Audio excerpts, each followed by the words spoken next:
Donc bonjour, résumé du cours, chapitre 13. Donc ce sont les forces. Alors l'objectif du cours est de dessiner correctement des forces sur une feuille de papier et de bien préciser la valeur de ces forces, hein, si elles sont fortes, faibles, voilà. C'est d'être précis donc sur la description des forces. Alors j'ai pris deux exemples. Voilà, donc on va commencer par deux exemples. Donc ici on a un mur, ici une punaise, ici on a un doigt qui appuie sur la punaise. Donc le doigt exerce une force sur la punaise. Alors une force, ça se représente par une flèche. Voilà, donc c'est assez intuitif, hein. La punaise appuie vers la gauche, le doigt appuie sur la punaise vers la gauche, donc on fait une flèche, hein, c'est assez intuitif. Alors cependant, il faut être précis. Le point de départ de la force doit se situer entre les deux corps qui sont en interaction, hein. Le doigt et la punaise, sont en interaction, c'est-à-dire que c'est là où se forme la force. Donc le point de départ de la flèche est important, hein. La direction de la flèche est importante. Le sens de la flèche est important, voilà, et on verra ensuite que la longueur de la flèche est importante. Dans un premier temps, la longueur de la flèche, on a fait au hasard. Donc voilà, donc il faut bien dessiner cette flèche, elle doit être correctement dessinée. Alors une fois qu'on a dessiné la flèche, il faut nommer le, la force. Alors la force, c'est un vecteur, hein, vous avez vu en maths, les vecteurs sont des flèches, donc la force, c'est un vecteur. Alors ça se note avec la lettre F majuscule, parce que ça veut dire force, et comme les vecteurs, on met une petite flèche dessus.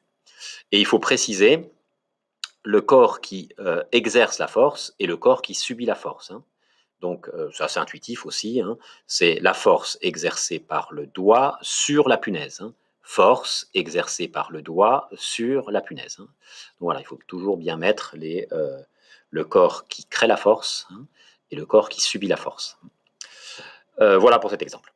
Alors, un deuxième exemple, ici, j'ai un aimant, voilà, hein, et les aimants ont la propriété d'attirer les objets en acier, hein. Donc là, j'ai une petite bille, donc la bille, elle va rouler, hein, sur la table et elle va se coller à l'aimant.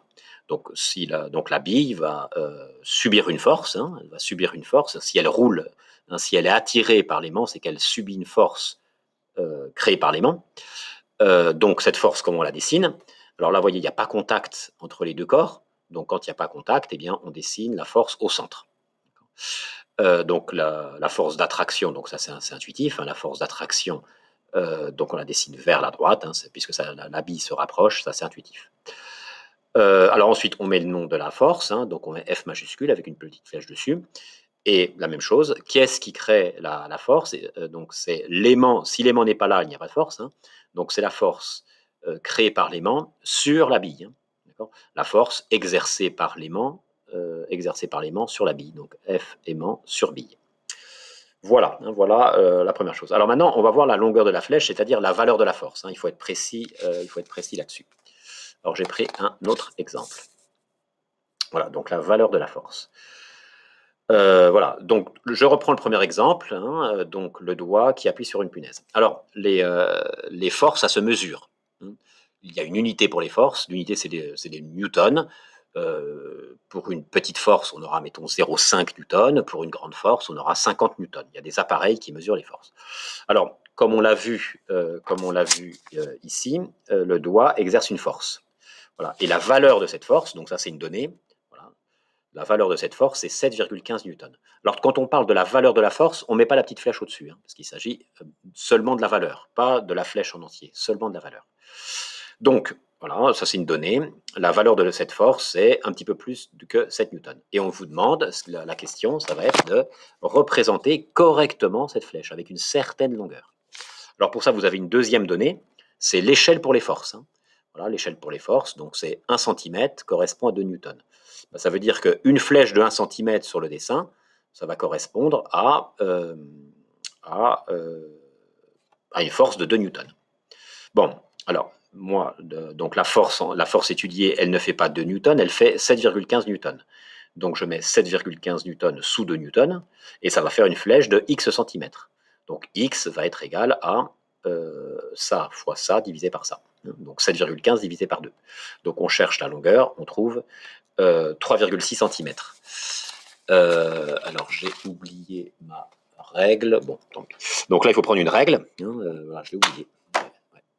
J'ai oublié ma règle, donc on prend une règle, donc la force elle s'exerce ici, et on fait une flèche de 3,6 cm. Bon bah voilà, donc Donc on imagine que j'ai une règle, 3,6 cm, comme ça. Voilà. Donc là, c'est bien représenté. Donc F de doigt sur punaise. Voilà. Donc bon, c'est dommage, j'ai pas ma règle. Donc voilà, là on a représenté vraiment correctement la force, hein, c'est-à-dire le point de départ de la flèche, la direction de la flèche horizontale, le sens de la flèche vers la gauche, le nom de cette flèche et la longueur de la flèche. Voilà, il faut être précis sur tout ça, c'est ce qu'on vous demandera dans les exercices. Alors ensuite, maintenant les forces particulières. Donc on va étudier 3 forces particulières qu'il faut connaître. Alors la première force, ça s'appelle la tension d'un fil. Donc, qu'est-ce que c'est? Il y a une définition. C'est la force exercée par un fil sur un corps. Donc, qu'est-ce que j'ai pris comme exemple? Donc, ici, on a une petite bille qui est suspendue par un fil au plafond. Voilà.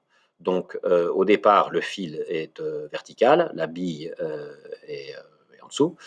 On déplace un petit peu la bille vers la gauche et on lâche. Et donc, du coup, le pendule, alors on appelle ça un pendule, hein, le pendule oscille comme ça.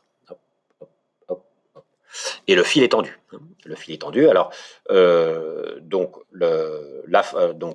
je représente donc la tension du fil.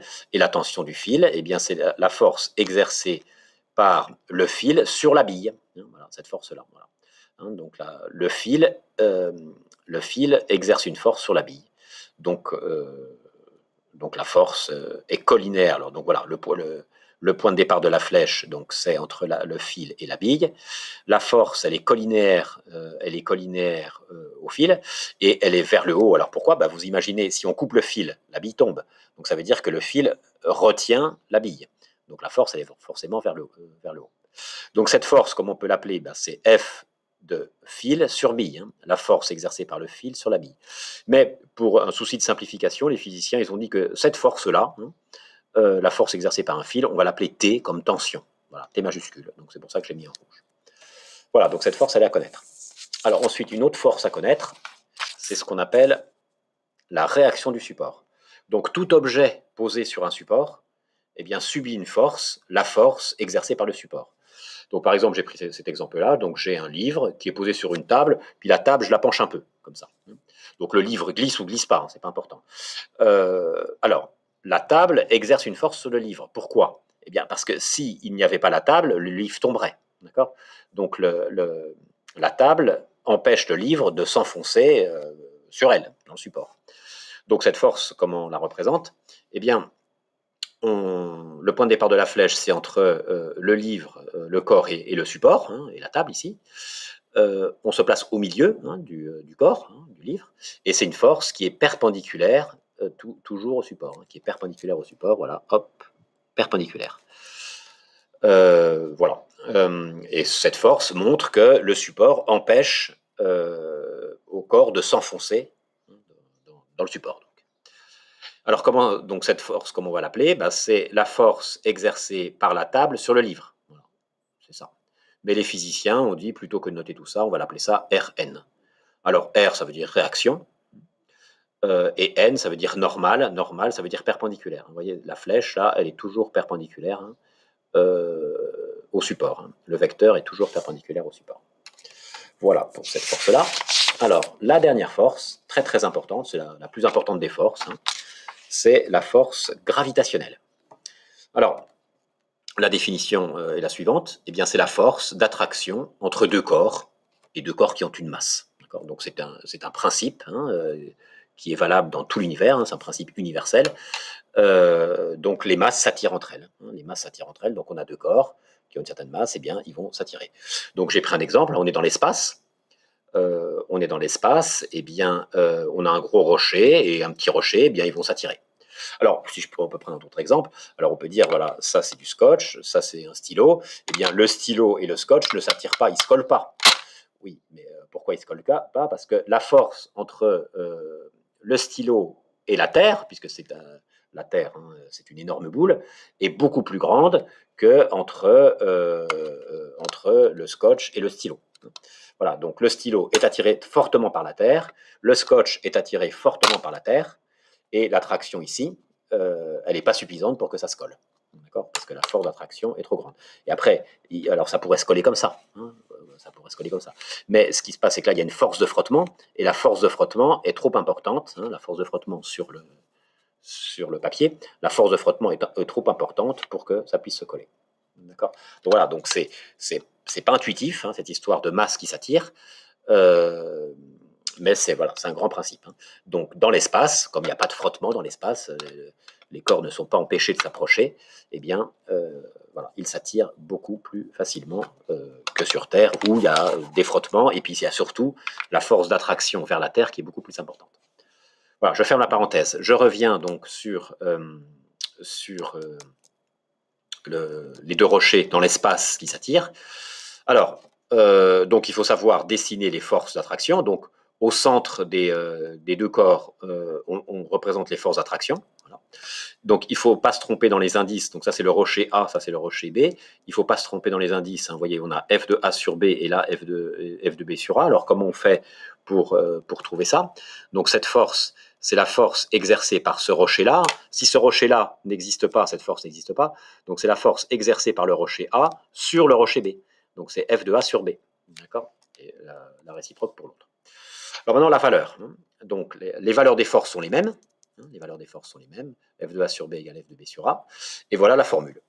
Alors, la formule, je la décris un peu. Donc, MA et MB, c'est les masses des deux rochers, les masses des deux corps.